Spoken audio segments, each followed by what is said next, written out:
சமூக பாதுகாப்பு நிறுவனமான சொக்சோவின் வாயிலாக வேலைவாய்ப்பு காப்புறுதி முறை சலுகைகளை மேம்படுத்துவதன் மூலம் தொழிலாளர்களின் சமூக பாதுகாப்பை வலுப்படுத்தவும் மறு வேலைவாய்ப்பை ஏற்படுத்தி தரும் செயல்திறனை அதிகரிக்கவும் வகை செய்யும் வேலைவாய்ப்பு காப்புறுதி சட்ட திருத்த மசோதா மக்களவையில் நிறைவேற்றப்பட்டது.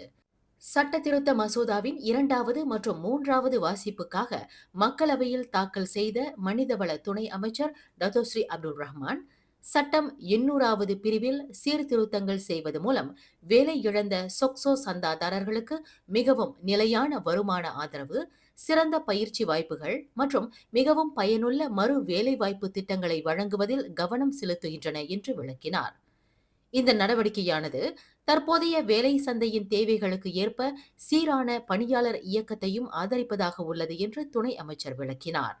எஸ்ஐபி என்று சுருங்க அழைக்கப்படும் வேலை காப்புறுதி முறையின் அனுகூலமானது வேலை இழந்த தனிநபர்களுக்கு நிதி உதவி மற்றும் மறு வேலை வாய்ப்பை ஏற்படுத்தி தரும் திட்டமாகும் என்பதை துணை அமைச்சர் சுட்டிக்காட்டினார்.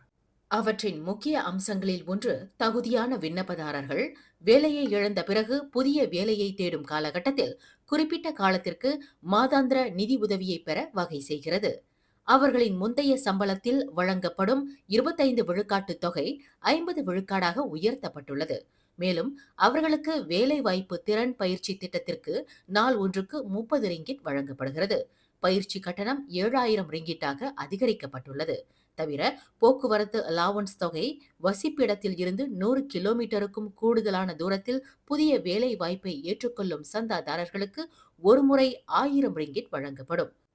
புதிய சட்ட திருத்தத்தின் வழி எஸ்ஐபி சந்தாதாரர்களுக்கு ஒட்டுமொத்த ஆதரவு தொகை தற்போது 25,000 ரிங்கிட் வரை எட்டலாம்.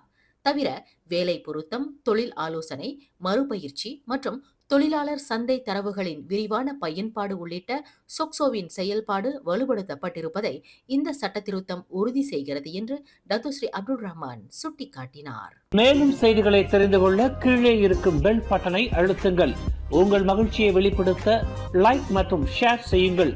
தொடர்ந்து திசைகளோடு இணைந்திருக்க சப்ஸ்கிரைப் செய்யுங்கள்.